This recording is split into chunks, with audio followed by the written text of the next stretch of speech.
रूढी परंपरा जोपासत असलेल्या आमच्या आगरी समाजात सध्या लग्न सराईत 6-7 दिवसाचं लग्न सराई होत आहे. सुरुवातीला 3 दिवसाचा आटोपणारा विधी आता 6 दिवसापर्यंत उंटलेला आहे. सुरुवातीला चहा पाण्याचा कार्यक्रम होतो, नंतर साखरपुड्याचा कार्यक्रम होतो, आता नव्याने आलेला मेहंदी संगीत हा कार्यक्रम वाढलेला आहे. परत भिंती असते, परत हळदी असते, परत लग्न असते आणि 7व्या दिवशी सत्यनारायणची महापूजा. आता या 7 दिवसामध्ये किमान एका सर्वसामान्य कुटुंबाला लग्न करायचं झालं तर 25 लाख रुपये खर्च येतो. श्रीमंताचे सोने पाहून गरीबालाही वाटतं का मलाही त्या हौशेमध्ये आपलं लग्न आपल्या मुलीचं किंवा लेकालेकीचं करावं, परंतु ते आता अशक्य आहे. सध्या ग्रामस्थांमध्ये कोणालाही नोकरीचं उदरनिर्वाहाचं साधन नाही. जे काही गरजेपोटी घरं बांधलेले आहेत त्यामध्ये जो काही भाडं येतो त्या रूममधून त्या भाड्यावर आपला कसं बसं कुटुंबाचा तो त्या ठिकाणी उदरनिर्वाह करत असताना हा वाढमाप खर्च आता ह्या पुढे कालांतराने आपण झेपू शकत नाही. आपल्याला त्यावर काहीतरी मर्यादा निर्बंध आणावं असं आमचं ग्रामस्थांचं या ठिकाणी एकमत झालं.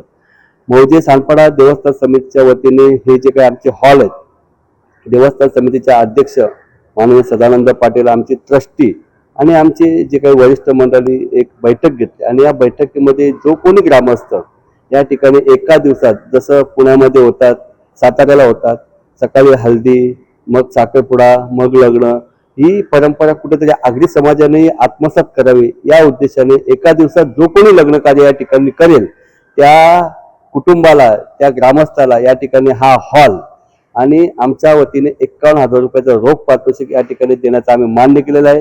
मला सांगायला आनंद वाटतोय की ह्या ठिकाणी अजूनही काही जे दाते आहेत यात सहभागी झालेले आहेत.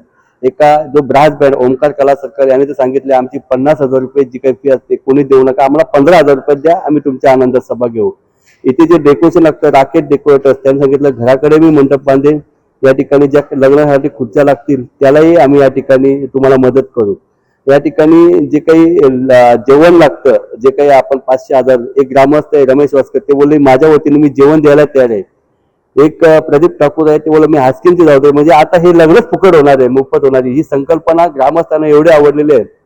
आम्ही तर सर्व ग्रामस्थांना विनंती आणि आवाहन करत आहे, आपण या सुवर्ण संधीचा एक फायदा घ्या आणि एक लग्न बघा तुम्ही कसं लागतंय आणि त्या आदर्श हा पुढे नवी मुंबईतील जे काही उरणपर्यंत, पनवेल, रायगड पर्यंत जो आपला आगरी समाज आहे त्यापर्यंत गेलेला पाहिजे.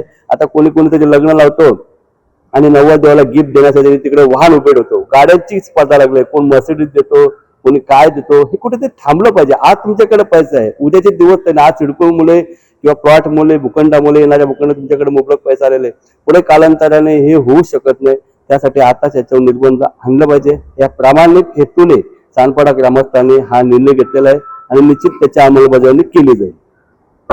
जो निर्णय घेतलेला आहे कोणासाठी असणार आहे, कशा पद्धतीने याचा आराखडा असणार आहे? दिनांक 10/11/2024 रोजी आमची ग्रामस्थांची आणि देवस्थान मंडळ यांची श्री दत्त जयंतीचे रूपरेषा ठरवण्यासाठी मीटिंग झाली होती.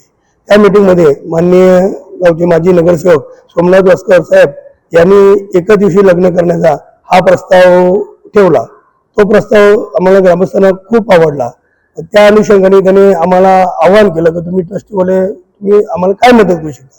तर आम्ही आमच्या ट्रस्टीतर्फे त्यांना सांगितलं की आमच्या वेळेनुसार, म्हणजे तारीख जर आमच्या जर बुकिंग नसेल तर आमच्या वेळेनुसार तुम्हाला आम्ही जर ग्रामस्थाचं एका दिवसात आव्हानाला प्रतिसाद तसे करत असेल तर आमच्या ट्रस्टतर्फे त्याला हॉल विनामूल्य देण्यात येईल. आणि ही स्कीम फक्त सांडपाडा ग्रामस्थांसाठी आहे आणि जे फ्रेश लग्न असेल पहिलं त्यांच्यासाठी ही स्कीम लागू करण्याचा आमचा मानस आहे. याची